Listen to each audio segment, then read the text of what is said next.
स्वागत है आपका दुनिया जहान में। मेरा नाम है मोहनलाल शर्मा। हर हफ्ते एक सवाल और उसका जवाब तलाशने की कोशिश। बीबीसी पड़ताल दुनिया की। Good morning, Bruno.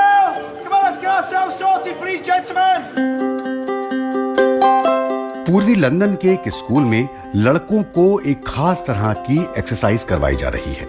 Shoulders, elbows. Stretching से लेकर वोकल एक्सरसाइज तक। And what I'd like you to do is just to read through this brief extract where we've got the dialogue from Lady Montague. ये सब हो रहा है शिक्षा से जुड़ी एक पेचीदा समस्या से निपटने के लिए, और ये समस्या है शिक्षा के मामलों में लड़कों का खराब प्रदर्शन। तो सवाल यह है कि ऐसा क्यों है कि लड़कियां औसतन पढ़ाई लिखाई में लड़कों के मुकाबले काफी बेहतर प्रदर्शन करती हैं। दुनिया जहान में आज पड़ताल इसी सवाल की। इस सवाल का जवाब तलाशने के लिए हमने कुछ एक्सपर्ट से बात की।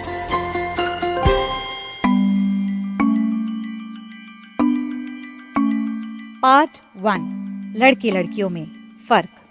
हमारी पहली एक्सपर्ट है अमेरिका की ओहायो स्टेट यूनिवर्सिटी में समाज शास्त्र की professor Claudia Buchman. More than a decade ago, a colleague of mine and I 10-12 साल पहले मैं अपने कोलीग के साथ यूं ही बात कर रही थी। वो अपने स्कूल में एक कार्यक्रम से लौटे थे। उन्होंने बताया कि वहां पर पढ़ाई में अच्छा प्रदर्शन करके ज्यादा अवार्ड लड़कियों को मिले। फिर हमने जब और डेटा जुटाया तो पाया कि इस मामले में लड़के और लड़कियों में काफी ज्यादा फर्क है, खासकर कॉलेज की पढ़ाई पूरी करने के मामले में। क्लाडिया ने अपने सहयोगी के साथ मिलकर द राइज ऑफ विमेन नाम की एक किताब लिखी, जिसमें शिक्षा के क्षेत्र में बढ़ रहे जेंडर गैप पर बात की गई। It starts very early as kindergarten. लड़के और लड़कियों में ये फर्क बहुत पहले दिखना शुरू हो जाता है। केजी से ही उनके सामाजिक और व्यवहारिक कौशल में अंतर आ जाता है। मिडिल स्कूल तक जाते जाते ये अंतर और बढ़ जाता है और कॉलेज की पढ़ाई पूरी करने तक बना रहता है। इसका असर पढ़ाई ही नहीं, नौकरी पाने के मामले में भी पड़ता है। लेकिन क्या ऐसा सिर्फ अमेरिका में ही होता है? Absolutely not. We looked at OECD data. नहीं, हमने पूरी दुनिया का डेटा देखा और पाया कि ऐसा सभी जगह है। हर देश में लड़कियां शिक्षा से जुड़ी उपलब्धियों और कॉलेज एजुकेशन पूरी करने के मामले में लड़कों से आगे हैं। लड़के और लड़कियों के बीच इस अंतर को कैसे समझा जा सकता है? We are talking about application behaviors and what students हम are बात doing. कर रहे हैं अपनी क्षमताओं के इस्तेमाल की। परीक्षाओं में हासिल अंक और IQ टेस्ट जैसे पैमाने बताते हैं कि अक्लमंदी और योग्यता के मामले में लड़के लड़कियां बराबर हैं, लेकिन फर्क पड़ता है कि अच्छे अंक हासिल करने के लिए वो अपने एप्टीट्यूड यानी समझ का इस्तेमाल कैसे कर रहे हैं। अपनी समझ के इस्तेमाल से आप पढ़ाई लिखाई में कामयाब हो सकते हैं। स्कूलों में इसी क्षमता को परखा जाता है।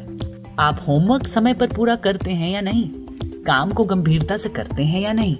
यही बातें ना सिर्फ आगे की पढ़ाई बल्कि नौकरी में भी आपके रवैये को तय करती हैं। तो क्या लड़के इस अंतर को दूर कर पाते हैं? I want to emphasize that the gaps that we're talking about aren't true. लड़के जब थोड़े परिपक्व होते हैं तो भविष्य और करियर को लेकर गंभीर होते हैं। ऐसे लड़के तो आगे बढ़ जाते हैं, मगर कुछ हैं जो पढ़ाई में अच्छा प्रदर्शन करने के बारे में गंभीरता से नहीं सोचते, क्योंकि उन्हें लगता है कि उनके दोस्त मजाक बनाएंगे।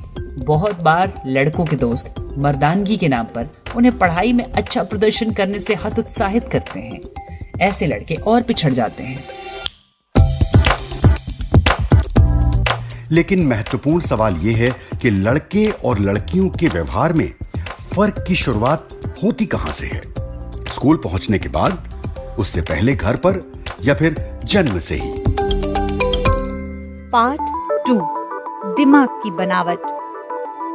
Like any parent who has both sons and daughters, I was curious about the difference. बहुत से पेरेंट्स की तरह मैं भी सोचती थी कि क्या मेरे बेटे और बेटियों में कोई फर्क है। न्यूरोसाइंस में मेल और फीमेल के बीच फर्क पर बहुत कुछ लिखा गया है। हमारी अगली expert Lise Eliot Chicago medical school में न्यूरोसाइंस की प्रोफेसर हैं। I set out to try to understand exactly how different. मैंने ये समझने की कोशिश की कि लड़के और लड़कियों के दिमाग में कितना फर्क है। दोनों के सीखने और समझने के अंतर के लिए आप नेचर, जेनेटिक या हार्मोन्स को कितना जिम्मेदार मान सकते हैं, खासकर तब जब लड़के और लड़कियों के साथ बचपन से ही अलग अलग व्यवहार किया जाता है। तो लड़के और लड़कियों के दिमाग में क्या फर्क है? If you look at a newborn baby boy and a newborn girl, you really can't tell them apart. अगर आप नवजात लड़के और नवजात लड़की को देखें तो दोनों में कोई खास फर्क नहीं लगेगा। उनके दिमाग और व्यवहार में भी कोई फर्क नहीं होता। जन्म के समय लड़के थोड़े भारी होते हैं और उनका दिमाग और सिर लड़कियों की तुलना में 6% बड़ा होता है, लेकिन समय के साथ दोनों के व्यवहार में फर्क बढ़ता चला जाता है। जीवन के दूसरे साल में लड़के लड़कियों की तुलना में ज्यादा एक्टिव हो जाते हैं, लेकिन ये फर्क माँ के गर्भ में पता नहीं चलता। आमतौर पर यह माना जाता है कि लड़कियों की तुलना में लड़के ज्यादा चंचल होते हैं, लेकिन क्या ये बात सही है? Boys are unquestionably more physically active than girls. लड़के लड़कियों से थोड़ा ज्यादा एक्टिव तो होते हैं, लेकिन उतने ज्यादा नहीं जितना लोग मानते हैं। आम लड़कों की तुलना में 1/3 लड़कियां शारीरिक रूप से ज्यादा सक्रिय होती हैं, लेकिन शोध से मिली जानकारियां कहती हैं कि शारीरिक सक्रियता बढ़ाने में प्रीनेटल टेस्टोस्टेरोन हार्मोन की भूमिका हो सकती है। लेकिन फिर हमारा समाज भी ऐसा है जो लड़कों को तो शारीरिक रूप से ज्यादा काम करने को प्रेरित करता है, जबकि लड़कियों को टोका जाता है। माँ के पेट में मेल भ्रूण से पैदा होने वाले जिस प्रीनेटल टेस्टोस्टेरोन हार्मोन की बात डॉक्टर एलियट ने की थी, शायद वही हार्मोन लड़कों को लड़कियों से ज्यादा एक्टिव यानी चंचल बनाता है। एक विवादित मगर महत्वपूर्ण शोध में यह पड़ताल की गई कि मेल जुड़वा के साथ गर्भ में रही लड़कियों पर प्रीनेटल टेस्टोस्टेरोन का क्या असर होता है। इस शोध में सिर्फ उन्हीं लड़कियों को शामिल किया गया जिनके जुड़वा भाई की जन्म से पहले ही मौत हो गई थी। ये पाया गया कि मां के गर्भ में टेस्टोस्टेरोन के संपर्क में आने के कारण ऐसी लड़कियां काफी हद तक पुरुषों की तरह व्यवहार करती हैं। वो भी स्कूल में खास प्रदर्शन नहीं कर पाई। हाई स्कूल से पास करने में उन्हें दिक्कत हुई और कॉलेज की पढ़ाई भी बहुत कम ने पूरी की। नौकरी पाने में भी उन्हें दिक्कतें हुई। So there's a lot of controversy in that literature and I would say it is by no means proven. ये काफी विवादित शोध है। अभी ये साबित नहीं हुआ है कि गर्भ में जुड़वा भाई के साथ रही लड़कियों की समझ, भावनाओं या शारीरिक क्षमताओं में मर्दानगी की छाप दिखती है। तो फिर लड़के और लड़कियों के बीच ये अंतर कैसे पैदा हो रहा है? We cannot say this is nature, this is nurture, this is biology, this is... हम ये फर्क नहीं कर सकते कि ये प्राकृतिक वजह से हुआ या परवरिश की वजह से। हमारे दिमाग में लगातार बदलाव आते हैं। ये बदलाव रोज के अनुभवों से होते हैं। दो आदमियों के बीच फर्क इसलिए होता है क्योंकि उनके दिमाग की बायोलॉजी अलग होती है। बहुत कुछ हम अपने जीवन के अनुभवों से सीखते हैं। ये तो साफ है कि लोगों में अंतर प्राकृतिक कारणों से होता है, लेकिन पढ़ाई लिखाई के मामले में लड़कियों का लड़कों को पीछे छोड़ना पिछले कुछ समय से ही नजर आ रहा है। जैसा कि ब्रिटेन में 2000 के दशक की शुरुआत से ऐसा होने लगा है। इसके कारणों पर नजर डालें तो काफी कुछ समझ आता है। Part 3 girl power. हमारे अगले एक्सपर्ट हैं डेविड फिगलियो। वो अमेरिका की नॉर्थ वेस्टर्न यूनिवर्सिटी में school of education and social policy के डीन हैं। I would argue that the gender gap these days is largely due to women. मैं कहूँगा कि ये जेंडर गैप महिलाओं के कारण है। इसलिए क्योंकि अमेरिका, ब्रिटेन और बाकी जगहों के उपलब्ध रिकॉर्ड बताते हैं कि स्कूलों में लड़कियां 50 साल पहले भी परीक्षाओं में लड़कों की तुलना में बेहतर करती थीं। फर्क इतना था कि 50 साल पहले लड़कों के उच्च शिक्षा हासिल करने की संभावनाएं लड़कियों से ज्यादा थी। अब हो ये गया है कि लड़कियां प्राइमरी और सेकेंडरी स्कूलों के साथ साथ यूनिवर्सिटी में भी लड़कों को पीछे छोड़ने लगी हैं। 50 साल पहले लड़कियों को नौकरियां मिलने की संभावनाएं सीमित होती थीं क्योंकि समाज इसके विरोध में था। अब महिलाओं के सामने कई सारे अवसर हैं, इसलिए दुनिया भर की महिलाएं चाहती हैं कि अच्छे से पढ़ाई करके इन अवसरों को हासिल करें। इसके साथ ही महिलाओं को ये आजादी भी मिली है कि उन्हें बच्चा पैदा करना है या नहीं, और करना है तो कब। कई सारे देशों में महिलाओं को सफल होने से रोकने की सारी बाधाएं हट गई हैं। वो पहले से ज्यादा मेहनत कर रही हैं ताकि उच्च शिक्षा के बाद अच्छी नौकरियां हासिल करें। लेकिन लड़के लड़कियों के प्रदर्शन में अंतर काफी पहले दिखना शुरू हो जाता है। तो क्या इसके पीछे स्कूलों का स्तर या फिर सामाजिक आर्थिक पृष्ठभूमि का भी असर होता है? We uncovered a very persistent relationship. हमने पाया कि अगर दो भाई बहन अच्छे स्कूल में गए तो दोनों ने एक जैसा परफॉर्म किया, लेकिन अगर वो थोड़े कम स्तर वाले स्कूल में गए तो बहनों का प्रदर्शन भाइयों से काफी अच्छा था। स्कूल, इलाके और पारिवारिक पृष्ठभूमि की भी इसमें बड़ी भूमिका है। बेहतर सामाजिक आर्थिक स्तर वाले परिवारों में भाई अपनी बहनों जैसा ही प्रदर्शन करते हैं, मगर निचले सामाजिक आर्थिक स्तर वाले परिवारों में भाइयों का प्रदर्शन बहनों की तुलना में खराब हो जाता है। लेकिन जब भाई और बहन की परवरिश एक ही परिवार में हो रही है तो भाइयों का प्रदर्शन बहनों के मुकाबले खराब कैसे हो सकता है? Frankly, girls are less weak than boys biologically. साफ कहूँ तो बायोलॉजी के हिसाब से लड़कियां लड़कों से ज्यादा मजबूत होती हैं। खराब परिवेश का उन पर कम असर पड़ता है। इसके पीछे यही एक वजह समझ आती है। बड़ा सवाल ये है, लड़के अगर पढ़ाई में पिछड़ रहे हैं तो स्कूलों को क्या करना चाहिए? पार्ट 4, पढ़ाने का तरीका।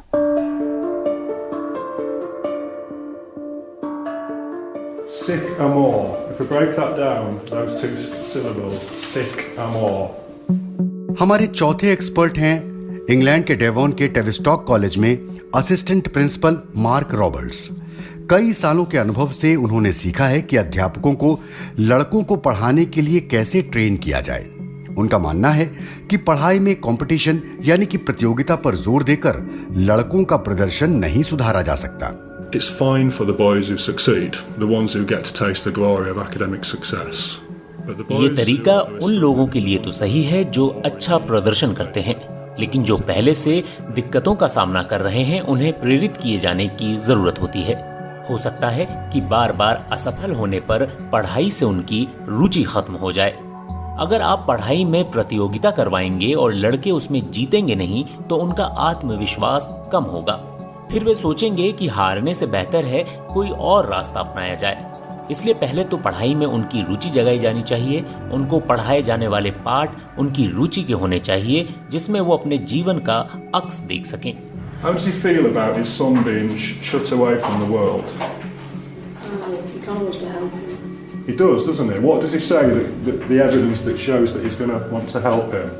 लेकिन लड़कों के लिए पढ़ाई को मजेदार बनाने का मतलब ये नहीं कि उनमें लड़कों की रुचियों की चीजें जैसे कि क्रिकेट, कार, मोबाइल गेमिंग पर ही फोकस रखा जाए। I'm not going to be apologetic about any elements of my subject. I'm certainly not going to be apologizing for the fact. मैं जो भी विषय पढ़ाऊं उसे लेकर मुझे शर्मिंदगी नहीं होनी चाहिए। मैं कभी ऐसा नहीं दिखाऊंगा कि मुझे पुरुष होकर प्यार पर कविताएं पढ़ानी पड़ रही हैं, बल्कि मैं प्यार को लेकर अपने अनुभवों का जिक्र करते हुए उन्हें समझाऊंगा। साथ ही जब भी क्लास में जेंडर या मर्दानगी जैसे विषयों पर बात होगी तो हमें खुलकर पूरी ईमानदारी से बात करनी चाहिए। चर्चा करें कि एक मर्द या औरत होने के मायने क्या हैं।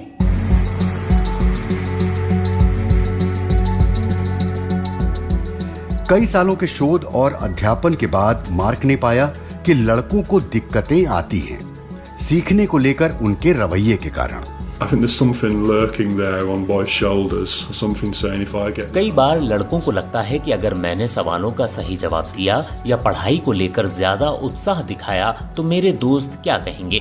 कहीं वो मेरा मजाक तो नहीं उड़ाएंगे? कहीं मुझे वो अपने ग्रुप से अलग तो नहीं कर देंगे? जो बच्चे आर्थिक रूप से कमजोर परिवारों से आते हैं उनके साथ ये बड़ी समस्या रहती है।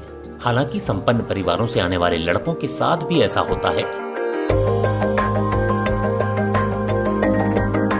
अपने एक्सपर्ट से हमने जाना कि लड़कियों और लड़कों में प्राकृतिक रूप से कुछ अंतर होता है जिस कारण लड़कियां स्कूलों में ज्यादा सफल होती हैं। अच्छे स्कूल और अच्छी पारिवारिक पृष्ठभूमि का भी असर पड़ता है। लेकिन लड़कों का प्रदर्शन अगर सुधारना है तो सबसे जरूरी यह है कि हमारा समाज उनके पढ़ाई में पीछे छूटने को गंभीरता से लेना शुरू करे। शिक्षा को लेकर किसी की उपलब्धियों पर ही ध्यान देने की बजाय ये भी देखना चाहिए कि कौन, कहां और क्यों पिछड़ रहा है।